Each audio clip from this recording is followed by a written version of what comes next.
This is the Chefs Without Restaurants podcast with your hosts, Chris Spear and Andrew Wilkinson. Each week, we'll be speaking with food entrepreneurs and people in the culinary industry. The following episode is one of our COVID Zoom sessions.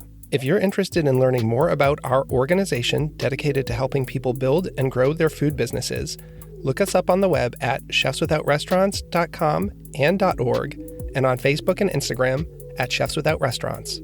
Now, enjoy the show.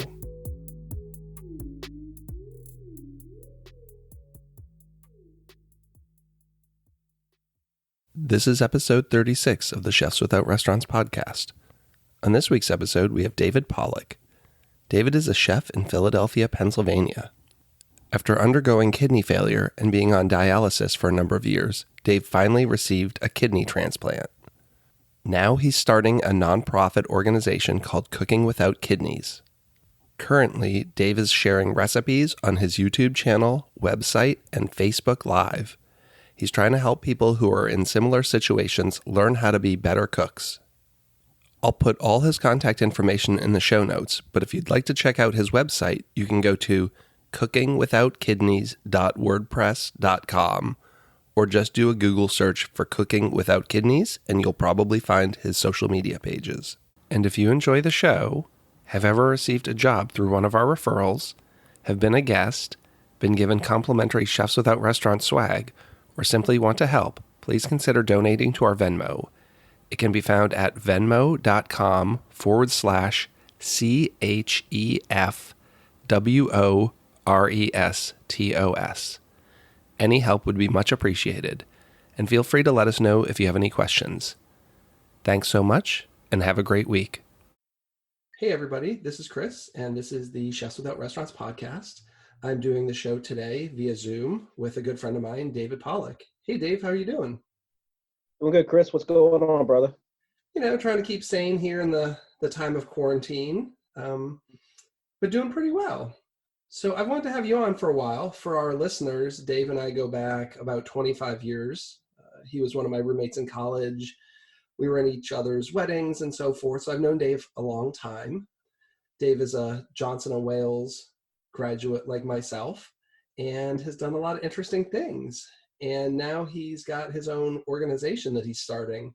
So I wanted to have him on the show and talk a little bit about that. So Dave, why don't you give a quick little intro about yourself and what you're doing? So, like you said, I've known you since college when rocks were soft. 1995. Yeah, seriously. So, known you since college. Was working up through the ranks in restaurants and got really sick. Ended up having kidney failure, going on dialysis. Spent 4.5 years on dialysis, and now I'm a 9-year recipient. So essentially, what I decided to do was take the knowledge that I learned through going through the process of dialysis and apply it to helping people who are going through it themselves, and created a show on Facebook Live called Cooking Without Kidneys, which I should also share on my Instagram and Twitter, and just kind of spreading it around, because really it's all about just helping people who are going through those issues and helping them, not just helping them to survive, but thrive and be able to do different and interesting things, with food. And you've been talking about this for, it seems like at least 5 years, I think, but I think this is the past couple of months you've really gotten serious with pushing this forward. Yeah, so I started with my WordPress site, which is still up, and I'm still posting the recipes to that. And back in 2014, actually, I started it. And the reason I remember is because the time I stopped was when I got a phone call from a buddy of mine, found out 3 of my friends who were on dialysis all died within a week. So it was just one of those deals of too much, too heavy, too soon. And so I stopped for a while, and now I just got back into it probably about, I'd say, 2 months ago. So what are you focusing on right now? I know you're doing some live videos with cooking and stuff. I've seen a couple of your recipes on the website. Is there one singular thing you're kind of focusing on, or are you just trying to get all the info out there for people to see right now? I really just kind of want to get the info out there, but I also want to give people base recipes that they could take and create from and do different things with, and alternatives. Because I mean, the biggest problems when you're on dialysis is potassium, sodium, phosphorus are your three major ones, and potassium's a big one. So, what are some of the ingredients you can't be eating or you need to limit when you're on this kind of diet? So when I was on dialysis, now everybody has their own separate issues. Some people have sodium issues, some people have phosphorus, some people have potassium. Some people have problems with all three. Personally, I had my issue was potassium. Couldn't keep it under control. So I ended up staying away from potatoes, tomatoes, citrus, dark leafy greens except kale, stone fruits, including avocados, peaches. They were all high. Legumes, beans, you know, one can of beans has over 600 milligrams of potassium in it, and that's dangerous. Sounds like a lot of healthy foods you can't eat. To a point. I mean, then there's things that you can. So, later on today, I'm actually going to be doing making not pho, but more or less doing like an Asian noodle dish. I'm essentially going to be doing glass noodles with soft boil egg, scallions with peppers, and I'm going to have some sliced steak in there. It's going to be it's going to be really done up, really nice, rich stock in there also. So, what's your long So, term goal for the organization? What are you really looking to do besides providing information?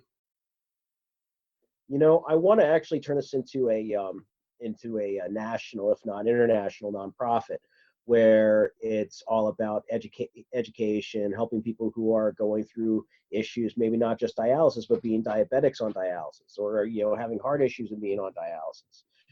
All these different things. Change the diet that you can be on. Some are more limiting than others.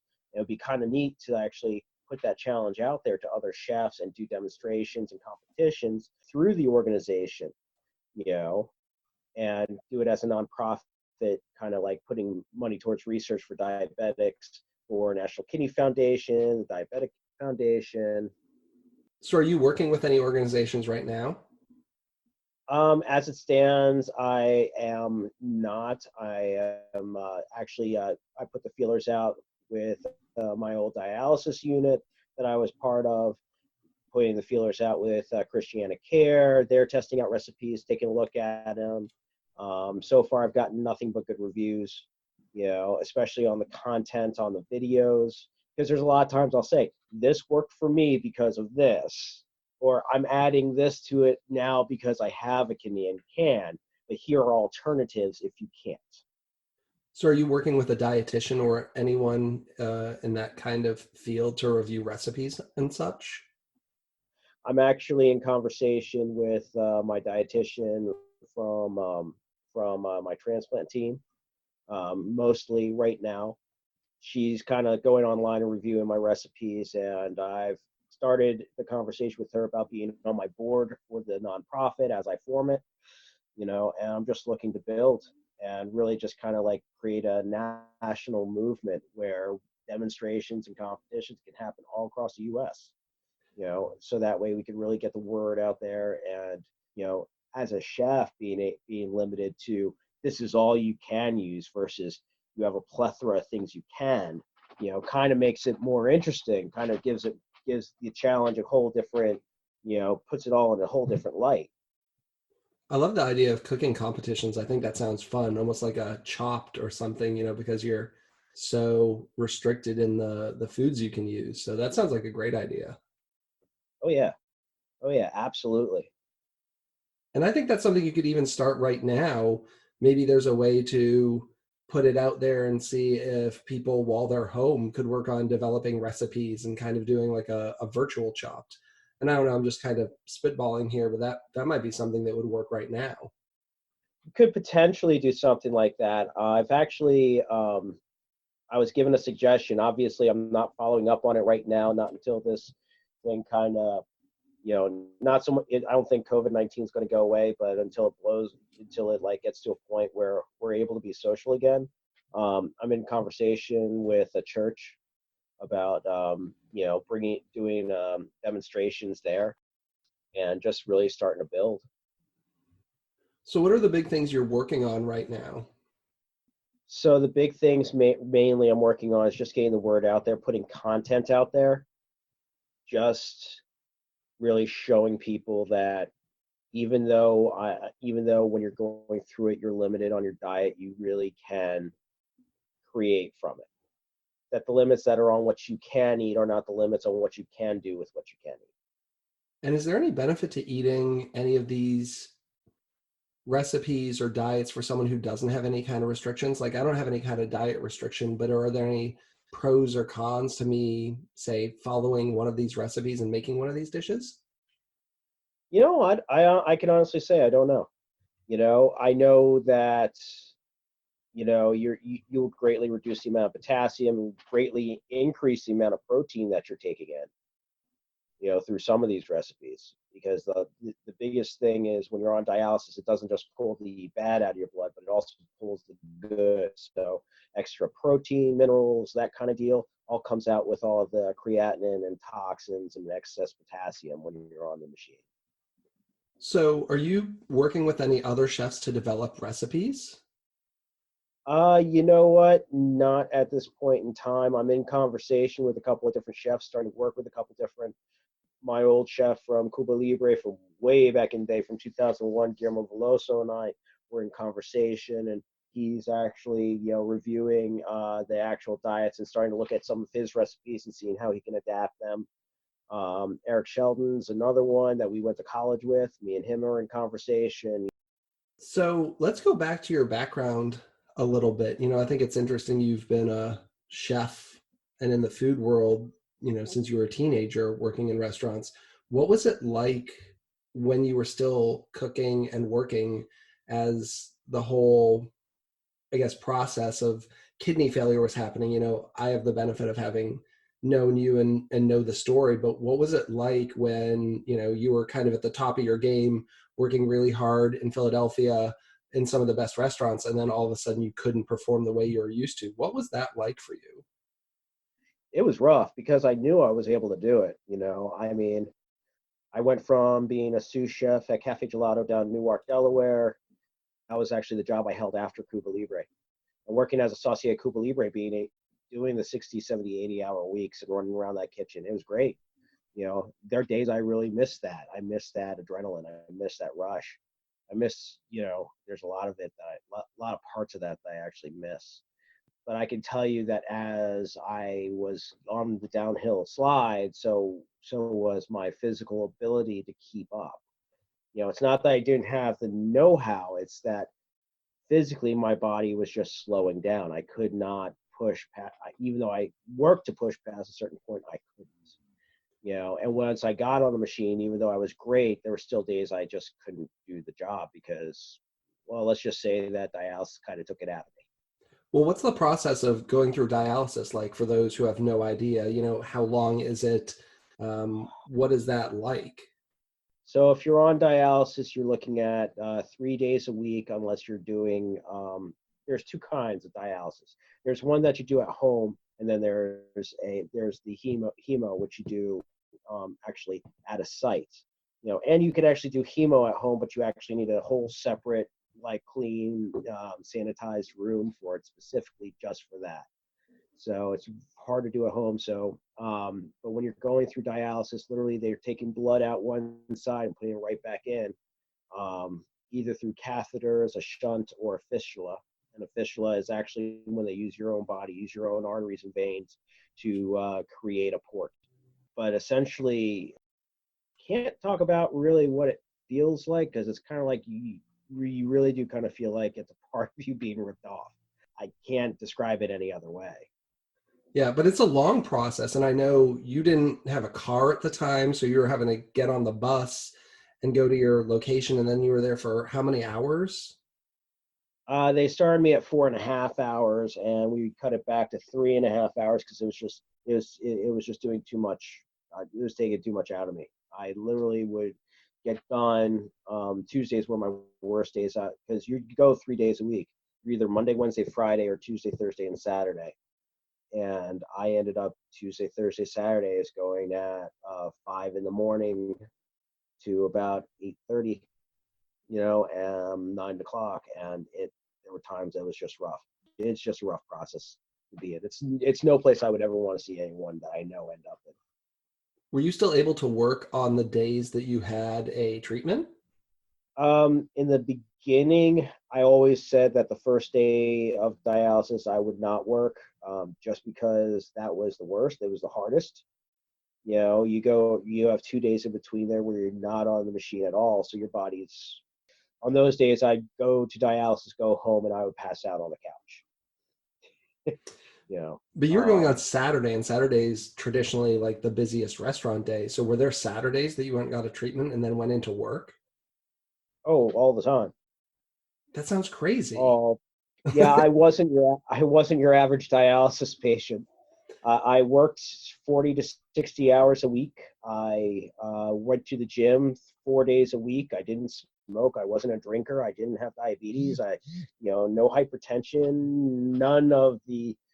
I was not the typical dialysis patient, and yet I put myself in the hospital twice with potassium poisoning, nearly killing myself.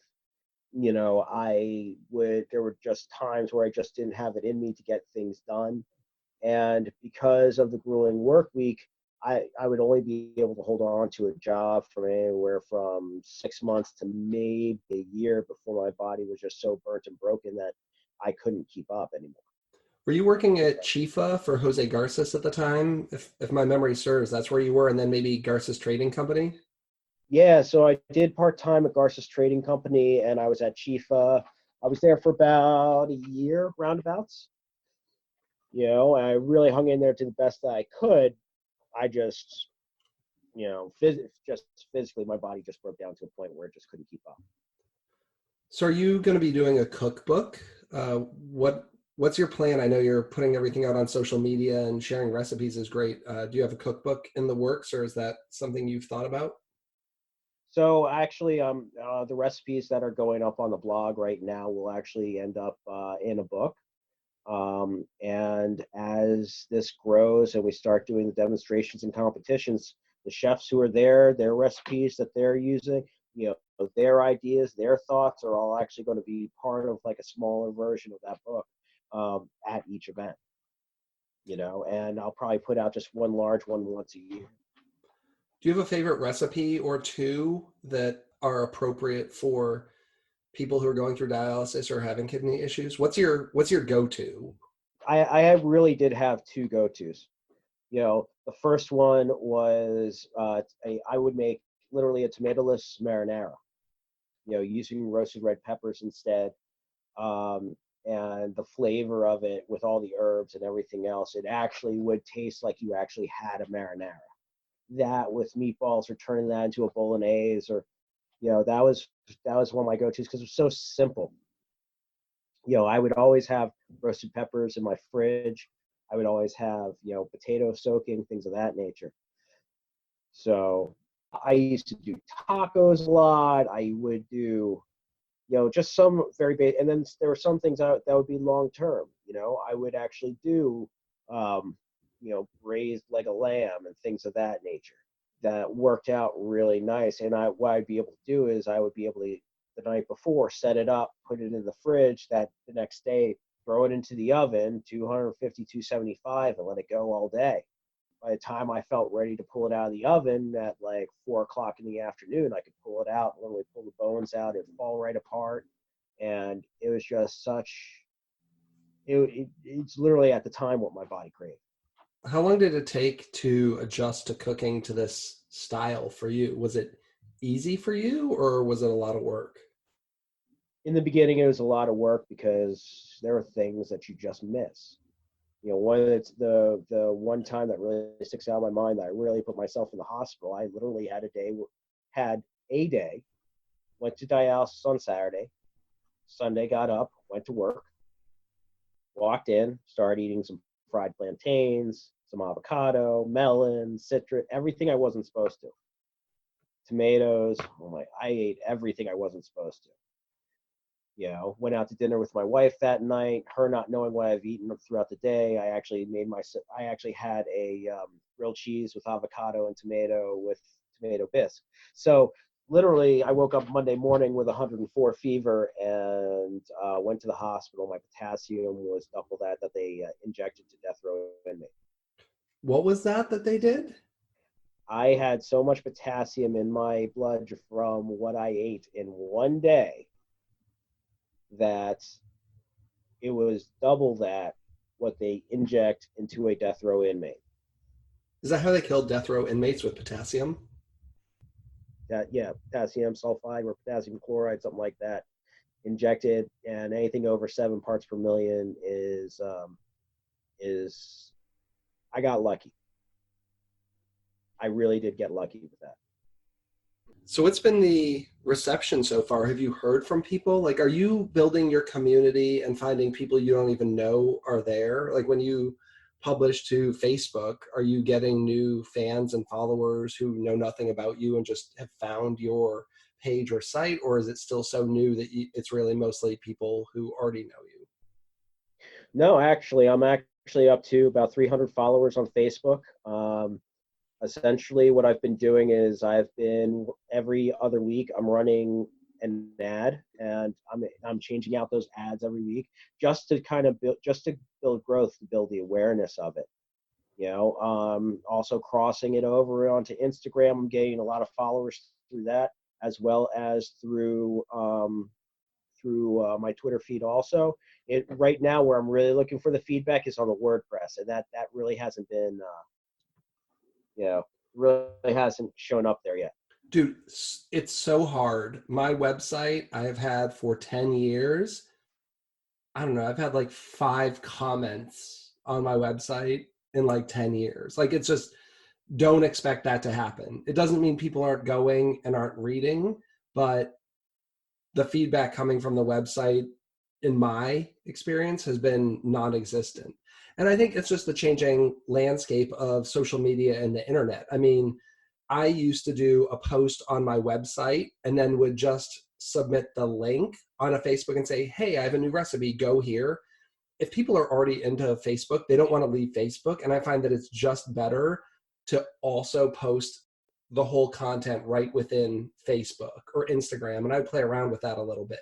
It's great to have the website there for the general public, because there's always going to be people who don't go to Facebook, and your website shows up in search results and SEO. So that's good. But I find that the interaction and engagement within social media platforms is great. Today I posted a photo of some tortillas that I made last night, and I've had 20 plus comments on that, and people saying, can you share the recipe, and what did you do? And I've been DMing recipes to people all day and talking about it, and I'm having an interaction that I would never have on a website post. If I just posted the photos of the tortillas and the recipe on the website, a few people would see it, but putting it out on Facebook, people are commenting, they're sharing, they're engaging, and I just think that that's the way things are going. But I do still think that having a website where you're posting that is a great idea. It's almost like your online journal.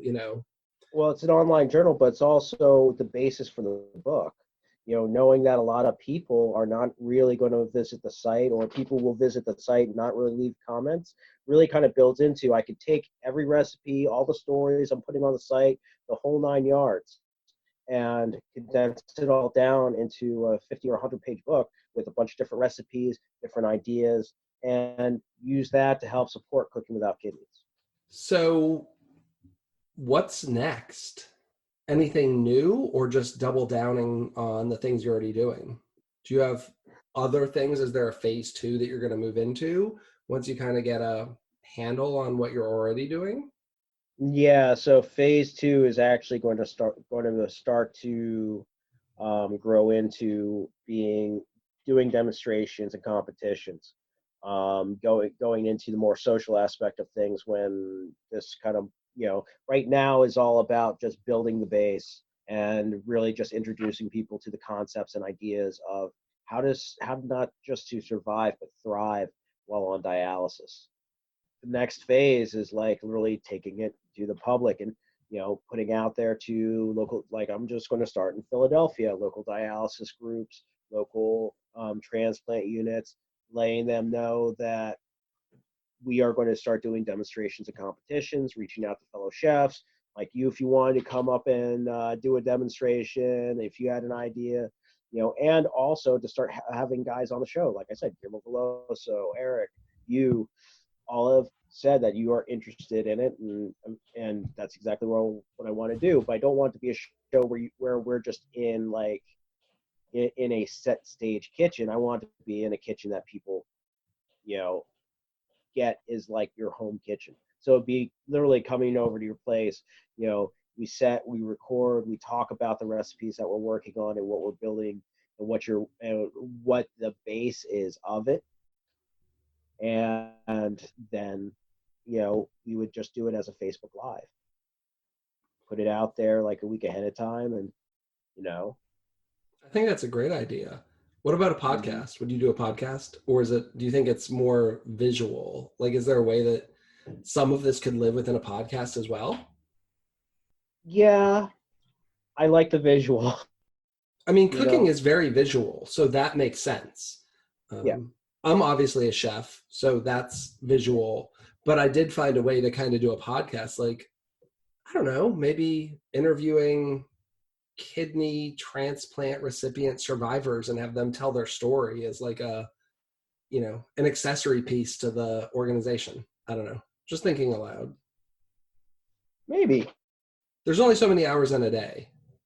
Yeah, exactly. And in all honesty, I would rather spend them in front and working with and showing and just really kind of opening people's eyes, because when people can see it, can smell it, can taste it, then they're more willing to try it, more willing to do it. They can't smell and taste it through a video, though. No, but they can at least see it. See, that's the thing. They can at least see it, and they can try it themselves. They know where to find the recipes. So how has the COVID-19 pandemic impacted you on the business side? Like, has this done anything? Has this slowed you down for what you've wanted to do, or has it given you more time to focus on things? Like, what's the impact on you been as far as it relates to the cooking without kidneys? You know what? The impact has been that it has given me more time to work on it. I don't have to think about my job, because I'm currently in that wonderful boat that a lot of other people are in, and unemployed, collecting unemployment. And because of that, because I have a little bit coming in, I could just concentrate on this, as well as coffee, which we're not going to discuss today. But I have also my side business too. That brings in a little bit too, so I can work on expanding on that. So it's given me more time to work towards the goals that I have in mind. So you have a job and 2 side hustles. Mad respect. Yeah. No rest for the weary, for sure. I think I'm going to jump into our speed round, which we've modified a little bit here. And, I like to have a little fun with it. So knowing that you were going to be potentially self-quarantining for a week or two, what are some things that you went to stock up your pantry with so that you would have to cook with and feed yourself and your wife, without having to go to the grocery store for another 2 weeks? So that was a lot more of the rices, couscous, amaranth, starches, and also proteins as well. My wife's allergic to pork, so we picked up chicken sausage. We picked up beef, chicken. We picked up some more fish, salmon, and shrimp, and things of that nature. So really kind of stocked it up with, and I mean, obviously we have a food saver, so we cryovac everything, put it in the freezer, so that way it keeps better. Yeah, and that's essentially what we've done. What's the weirdest meal you've made since you've been stuck at home? Define weird, because as far as I'm concerned. What's something that maybe you made that you wouldn't have made on a normal day, but you ended up making because you're trying to use up something you had in your pantry or had limited ingredients? So I made us Mexican lasagna. We had corn tortillas that were frozen that I bought fresh from the Italian market a while back that I just left in my freezer. And literally, we laid them out. I did some homemade salsa. We had black beans. I had 1 pound of ground beef left. Yeah, and just did a combination thereof. I had a block of shredded cheese that was starting to go, so we used that. And block of cheddar that I shredded down and used that. I mean, literally, it was one of those, oh, look, here, I have this. Let's use that. That sounds So, delicious. oh, What yeah. is what does salsa look like? Are you a no tomato salsa then? Yeah. So actually, when I was on dialysis, now, obviously, this one I did not do dialysis friendly here at home, but when I was on dialysis, I would actually make a salsa verde because tomatillos, they're related to gooseberries. Gooseberries are actually low in potassium. So I would have used those. I would have done it more towards the Caribbean and used pineapple in it. Hmm. Can't use shredded coconut because that's actually really high in phosphorus. But it just would have been it just would have been different. Roasted peppers and pineapple, and with the ground beef, there would not have been beans in it. Or I would have limited the amount of beans in it, and I probably would have limited the amount of potassium that I had to just that one meal. Or if I knew the next day was dialysis, I would have made sure that that was the last thing I had that day that had any potassium in it at all, knowing that I was going to get filtered out the next morning. So yeah, there were things I would have done different. Do you have any chefs that you admire?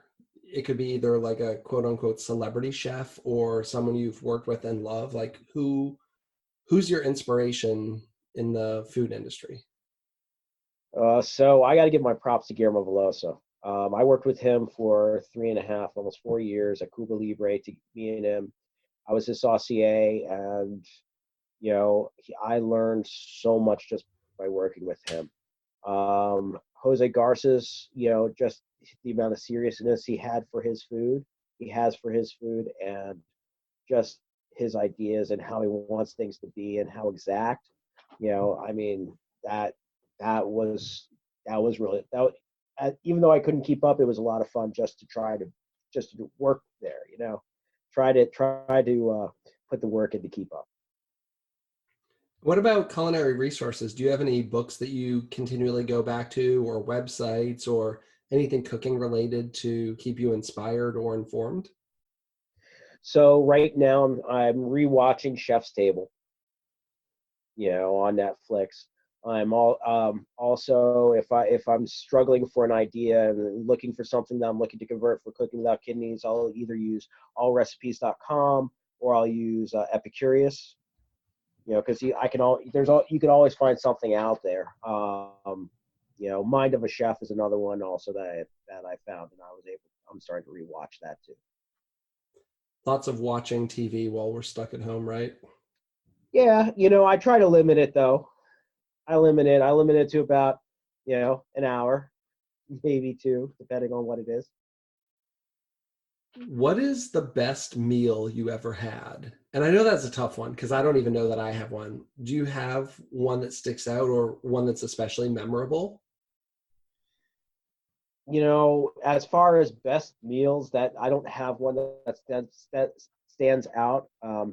However, for memorable, would have to be when my wife and I were in Vegas for the other business that we're part of, the coffee business that we're part of, and realized that Vetrie's what opened a restaurant within the hotel that we were staying at, and we walked in, you know, literally in jeans and a t-shirt because we're at a hotel, so why not?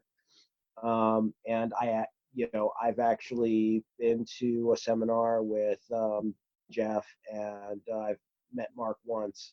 So I don't know them, but I know of them, and I really wanted to say what kind of an influence they've been just by watching what Mark's been doing and Jeff's business sense. So, but neither one were there that day. So we ended up sitting down, instead of us just getting appetizers, they just sent out so many different things that we ended up having a phenomenal full meal. It's crazy to come from Philadelphia to go to Vegas to have a super memorable meal at a Mark Vetri restaurant that's not in Yep. Philadelphia. Yeah, exactly. It was crazy. And what do you want to be remembered for? Giving back. You know, I know that Cooking Without Kidneys is all about, giving back. I don't want to be known for building that restaurant empire. I want to be known for just, giving back to a community that I'm part of. And I still say that I'm part of, because even though I'm a 9-year kidney recipient, there's always a possibility that I could lose that tomorrow. I'll be right back to square one again. Wow, that's pretty deep. Yeah. So what can our listeners do? I mean, I'm going to put a lot of links in the show notes. Is there anything you want from them, or anything you want them to know? Any parting words for our listeners? For any of the chefs that want to get involved, that want to help develop recipes, have input on it, and help to form the nonprofit. Obviously, I would want you guys to contact me through WordPress, or through DM me through Instagram, or Facebook. It doesn't matter. Get in contact with me. We'll work on something. If you're looking to be on the Facebook Live, let me know, and we could definitely do something with that. If anyone's looking to support and help, obviously right now, it's financial resourcing is where I'm at. So anyone who wants to help with contribute to it financially, give me a call. That's a conversation we could have. Well, I know you've got the is it cookingwithoutkidneys.wordpress.com? Yep. That's all one. Cooking Without Kidneys is all one word. No hashtags, no slashes, nothing. Awesome. Well, I'll put all the info in the show notes so we can get people to find where you're at. I love that you've gone all into Twitter. I'm a big Twitter fan. I see you on Twitter all the time now, which is so ridiculous because you and I have been talking about Twitter for a decade, and it's nice to see you kind of getting in there. So I love it. Yeah, it just takes me a while to get started, but once I get started, I'm all in.